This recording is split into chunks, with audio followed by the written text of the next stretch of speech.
दोस्तों आदाब, मेरा नाम सलीम आज़ाद है और आप देख रहे हैं यूट्यूब चैनल ग्लोबल बाउंड्री। आज हम बात करने वाले हैं इम्पीचमेंट यानी महाअभियोग के बारे में और ये जानेंगे कि महाअभियोग क्या होता है और ये क्यों होता है, किसके खिलाफ होता है, कब होता है और इसका फ़ायदा या नुकसान क्या होता है।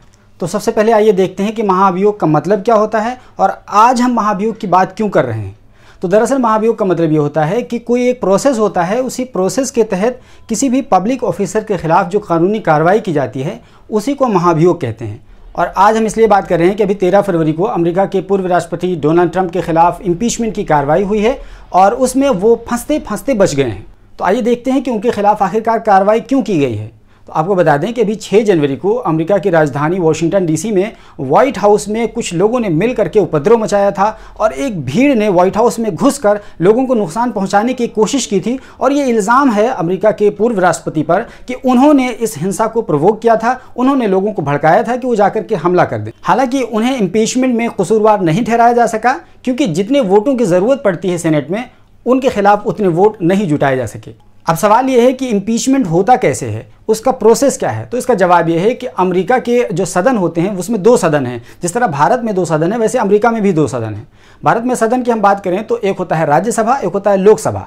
तो इसी तरीके से वहाँ एक होता है हाउस ऑफ रिप्रेजेंटेटिव और एक होता है सेनेट। हाउस ऑफ रिप्रेजेंटेटिव को आप समझने के लिए यहाँ का लोकसभा समझ लीजिए और सेनेट को समझने के लिए यहाँ का आप राज्यसभा समझ लीजिए।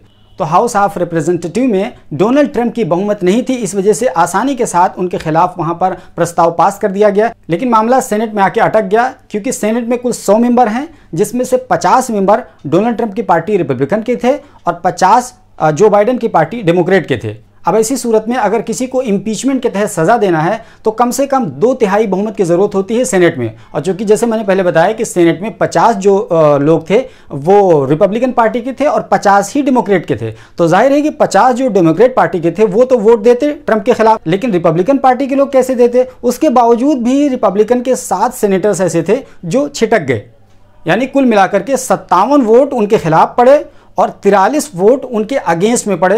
हालांकि 67 वोट की जरूरत थी। तो कुल मिलाकर के कह सकते हैं कि 10 वोटों की कमी की वजह से महाअभियोग नहीं चलाया जा सका और बाल बाल डोनाल्ड ट्रंप महाअभियोग से बच गए। मुझे ऐसा लगता है कि ऐसे मौके पर डेमोक्रेट को अमित शाह की याद जरूर आई होगी। आपको बता दें कि रिपब्लिकन के एक सीनेटर थे जिनका नाम है माइक कॉनेल। उन्होंने डोनाल्ड ट्रंप की आलोचना की और उन्होंने ये भी कहा कि डोनाल्ड ट्रंप को प्रैक्टिकली और मोरली इसकी रिस्पॉन्सिबिलिटी लेनी चाहिए। लेकिन जब वोट करने की बात आई तो उन्होंने उनके पक्ष में ही वोट किया। वहीं इम्पीचमेंट के बाद डोनाल्ड ट्रंप ने इसको वर्ल्ड का सबसे बड़ा विच हंटिंग करार दिया है। और अगर बात करें उन 7 सेनेटर्स की जिन्होंने रिपब्लिकन के होने के बावजूद भी डोनाल्ड ट्रंप के खिलाफ जाकर के वोट किया था, तो पार्टी ने उनको तहरीरी नोटिस थमा दिया है।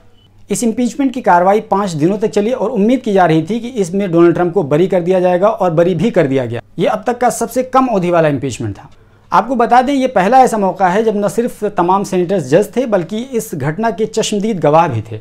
अगला सवाल यह है कि अगर इम्पीचमेंट में डोनाल्ड ट्रंप को दोषी करार दे दिया गया होता तो क्या होता। तो इसका जवाब यह है कि अगर वो पद पर होते तो हटा दिया जाता, लेकिन चूंकि वो अभी वो पद पर नहीं है तो अब ऐसी सूरत में क्या होता कि उनके पूर्व राष्ट्रपति के तौर पर जितने भत्ते होते वो खत्म कर दिए जाते और अगले बार में उनको चुनाव लड़ने से रोक दिया जाता। ये उनके खिलाफ कार्रवाई होती। और सबसे अहम और तीसरी बात यह होती कि जिंदगी भर उनके नाम के आगे एक काला धब्बा लग जाता कि ये अमेरिका के पहले ऐसे राष्ट्रपति हैं जिनके खिलाफ इम्पीचमेंट हो चुका है।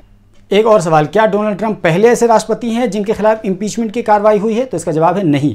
इससे पहले 1868 में एंड्रयू जॉनसन के खिलाफ भी इम्पीचमेंट की कार्रवाई हुई थी और 1974 में रिचर्ड निक्सन के खिलाफ कार्रवाई होनी थी, लेकिन उससे पहले ही उन्होंने अपने पद से इस्तीफा दे दिया। और 1998 में बिल क्लिंटन के खिलाफ इम्पीचमेंट की कार्रवाई हुई थी और 2019 में डोनाल्ड ट्रंप के खिलाफ भी हुई थी।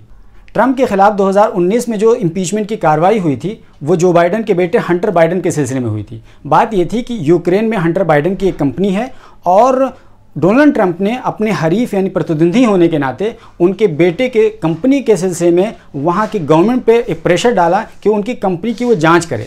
तो इस तरीके से कहा गया कि डोनाल्ड ट्रंप ने अपने पद का दुरुपयोग किया था, तो इसकी वजह से उनको इम्पीचमेंट का सामना करना पड़ा था। हालांकि उसमें भी उन्हें कामयाबी मिली थी। अब जबकि डोनाल्ड ट्रंप इस इम्पीचमेंट से भी बरी हो चुके हैं तो देखने वाली बात यह होगी कि क्या 2024 में वो दोबारा से प्रेसिडेंशियल इलेक्शन में पार्ट लेंगे या नहीं।